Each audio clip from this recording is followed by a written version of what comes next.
The protests in Tahrir Square were full of promise. Change was coming to Egypt. But 2 years after Mubarak's fall, Egypt finds itself on unstable footing. Here now with his perspective on the current situation in Egypt, Mohamed Aboul Ghar. He is the president of the Egyptian Social Democratic Party. And we welcome you not just to this TV studio, but to Canada as well. Thank you. I guess I have to start there and ask you, what are you doing here?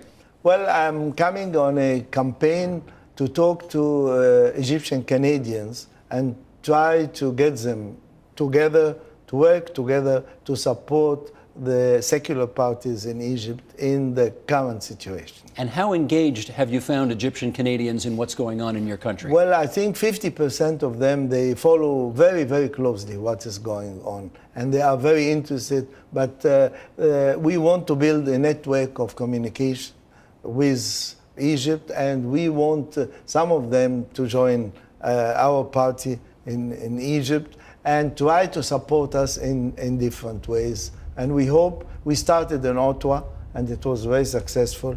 And tomorrow we have a big gathering here in Toronto. Your party is the Social Democratic Party. Yes. And maybe you could just take a moment and tell us what it is you stand for. We stand for private enterprise and reasonable taxation, control of the government on strategic things, and assuring good health and education programs to the Egyptian. And the end result is we want social justice for a country where the majority of the people is under the poverty line. You are originally a doctor. Yes, and a university professor. Yes, I am. So how'd you end up in politics? Well, I was always an activist against Mubarak regime for 20 years, and we started with a program within the university of opposing Mubarak and asking for academic freedom. And then I joined forces in the street. I was never organized in any political party. After the revolution, we were forced to form parties because now we have to fight for seats in the parliament and to change Egypt. Do you have seats today? Yes, now that there is no parliament, the parliament was dissolved, but we had 23 seats in the parliament which was dissolved. We ran in the elections when we were only 3 months old party. Let me take you back to those very heady days 2 years ago. We all watched it, of course, on television over here. What do you most remember about those protests in Liberation Square? Well, I remember very well that all the Egyptians went on the 25th of January demonstrating. Only the Muslim Brothers did not, and they announced that they are not going to join the rest of the Egyptians. And after the 25th, there were smaller demonstrations on 26th, 27th. On the 28th, which was a Friday, there were massive demonstrations, and that day the Muslim Brothers joined. But after the end of the 18 days, which myself and many others spent the whole time in the square until Mubarak resigned and left his post, now the whole revolution was stolen, to our belief, by only one party, although all Egyptians participated in this great revolution. How do you think they managed to steal it? Well, they were the only organized force. We were not allowed to form parties during Mubarak. We were not allowed to meet anywhere or any organization. But they are an 80-year-old organization, and they were well organized, and probably the army and maybe other international powers preferred to deal with an well-organized group rather than meeting with different groups which is not yet organized. Do you have ongoing dialogue with the Muslim Brotherhood? We had ongoing dialogue till the constitution was finished. Then, since then, we didn't have any dialogue. By whose choice? By our choice, because we found out that there is no way to have any dialogue. There was a major problem with the constitution, and then I received a call from the president, Morsi, other colleagues of mine from other secular parties. We went and we had a long 3 hours talk with him with suggestions to sort out the problem of the constitution. And we felt that he was very sincere and said, we will meet and meet again and sort out this problem. I promise you, we will have a secular constitution, a very modern and very good one, and I'll never ever put it in a referendum unless all forces in Egypt agree on it. And 36 hours later, they cooked the constitution in 2 days, and this declaration, which gave him more than divine powers to control everything, to arrest anybody in the country, to cancel any court decision. So we said, what? I mean, we were told only 3 days ago something completely different. We feel that there are superpowers from the Muslim Brothers, which are really controlling everything, even the president. Okay, in which case maybe Morsi's not the problem, maybe it's other people who are the problem? I mean, they are all one organization, but we feel that they were not fair. They said something, they did something else, and since then we don't believe them. So you don't trust him anymore? No. You and your colleagues, I guess, are part of a broader organization, I gather, called the National Salvation Front. Yes. Which has been put together as a kind of a counterbalance. So let's find out a little bit more about this front. Who's the leader of that? We have chosen Dr. Mohamed Aboul Ghar as a coordinator of the group. You call him coordinator, but not leader? Not leader, no, it's called coordinator. And it is formed of all secular parties, from the right to the left. There are around 12 parties. 5 of them are rather relatively big, and they had members in the parliament. The other 7, they didn't have any member in the parliament, plus some individual figures which are prominent, are known to the people, and people like them. So also they joined the National Salvation Front. Now, Mohamed Aboul Ghar, of course, is well known in the West, former head of the IAEA, but I think he might be more popular in the West than he actually is in Egypt. Is that true? No, he is popular in Egypt. He is popular in Egypt. And like any politician, there are people who like him, people who dislike him, but he is popular. And do you think this National Front has the potential to turn into something?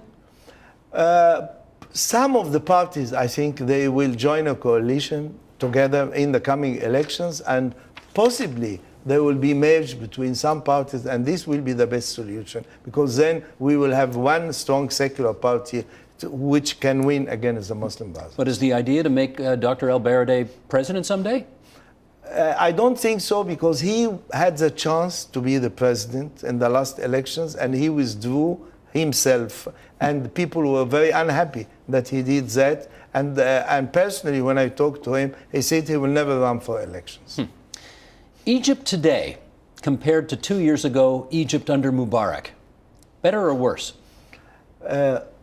The future will be better, because we should come out of dictatorship. We should come out of military control, which lasted for almost 60 years. And Egypt should have civilians to run them. That is, so from this point, we are much better. But on the other hand, now we are in a great danger of changing a dictatorship to a fascistic regime, which could be even worse. There are some problems which now, during these 2 years, appeared major economic problems, major security problems, and very vague future. We want real democracy to be present, and we are not sure that democracy will be there. We want fair elections monitored by international forces, and we want elections in which proper rules are there, because we are very scared that the coming elections will be rigged, and third world is known for rigging elections by many, many different ways. So would you like former President Jimmy Carter and his group in there to monitor? They are coming, but we will have more than that. We will have the European Union monitoring the elections, and we want even more than that. We want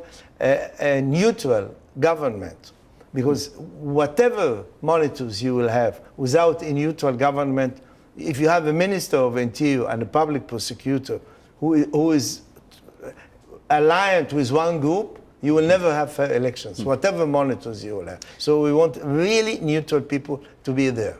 My hunch is the West, by that I mean Canada, the United States, the European Union countries, would much prefer to see your group in power than certainly Hosni Mubarak or the Muslim Brotherhood. It's not true. Is not true. It's not true. How come? Well, the American administration definitely supports the Muslim Brothers very, very strongly. The U.S. supports the Muslim Brotherhood? Yeah, not the whole country, but the government, the administration, the Obama administration supports the Muslim Brothers very much. Now, why would they want to? For two reasons. The first reason, they always had the idea that they are a strong group and the country will be stable. And they want stable Egypt and stable area. And this proved to be wrong because we are the most unstable country in the whole world right now. And the second, because of the security of Israel. And they promised them to assure them security of Israel. But our group, all the secular of Egypt, never threatened Israel, never said that they are going to do anything with the peace treaty. We support the peace treaty. You support Camp David? Of course, and we want complete peace. We don't want war. That's very clear.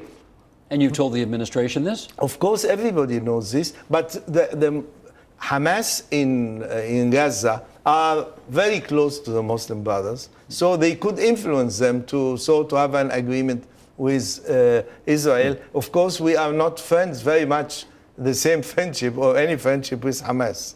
Do you think things are so, you just pointed out the instability in Egypt today, is it so bad that you think people would appreciate the military coming in and in effect taking over officially again? There is a voice saying that, but we don't agree on that because we believe that the army should be an army and should protect the Egyptian borders, and Egypt should be run by civilians from now and forever, and this is the only real solution which will bring stability to Egypt. You see what's happening in Syria. Do you fear that that kind of thing could happen in Egypt? Well, I hope not. I hope not. I mean, I'm worried if the coming elections will start to be in our favor, then something like this may occur from the Islamists, which we do not guarantee what will they do. Just finally, Dr. Aboul Ghar, you pointed out earlier that you think things are not better today than they were 2 years ago, but Yes. they will be. Yes. Revolutions are messy. How confident are you that Egyptians are actually going to be able to put this back on track?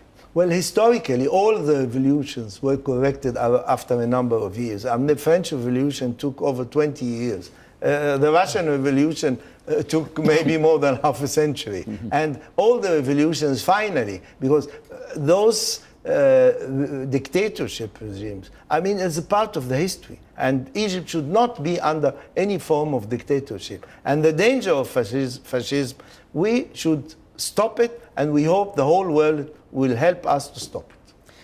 Dr. Mohamed Aboul Ghar from the Social Democratic Party of Egypt, we're grateful that you spared some time on your Canadian adventure to come in and visit us here at TVO today. Thank you very much. Thank you very much.